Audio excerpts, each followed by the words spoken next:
আধৰুৱা সপোন কবি মনিকা দাস। জাগ্ৰত হৃদয়ৰ স্বচ্ছ দেশৰ এটি সপোন আছিল, সেয়ে গাইছিল জীৱনে মানৱৰ গান। ভূপেন মামাই অহৰহ গায়ে আছে মানৱৰ গান, শুনিয়ে থাকিম হয়তো অনাদি অনন্তলৈ। হাই তোৰ যে ভাগৰ লাগিছে আৰুনো কিমান সহিবি, অলক হৈ ধৰণিত আছে যে শুই তাৰেই প্ৰমাণ আজি। তোৰ সাক্ষী ব্ৰহ্মপুত্ৰ বৈ আছে, বৈয়েই থাকিব প্ৰতিদিনৰ স্মৃতি বুটলি।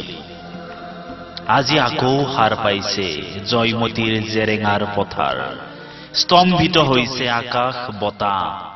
এইবাৰ ৰজাৰ ৰাজবংশ নহয়, আই তোৰ জীয়ৰীও আজি শংকিত হৈছে ঘূণীয়া হোৱাৰ ভয়ত।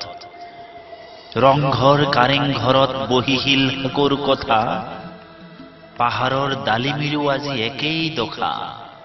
চান্দ সদাগৰৰ মেৰ ঘৰত সোমাইছে কালনাগ, দংশন এইবাৰ লখিমদাৰ নহয়, বেউলাও পৰিব জালত।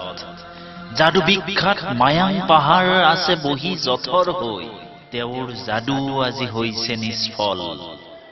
মা মা বুলি চিঞৰি মাতিলেও নুশুনে, চৌদিশ হৈছে নৃত্যত মাতাল। সপোন আজি নহা হল মনত, হৃদয় কম্পমান অনবৰত।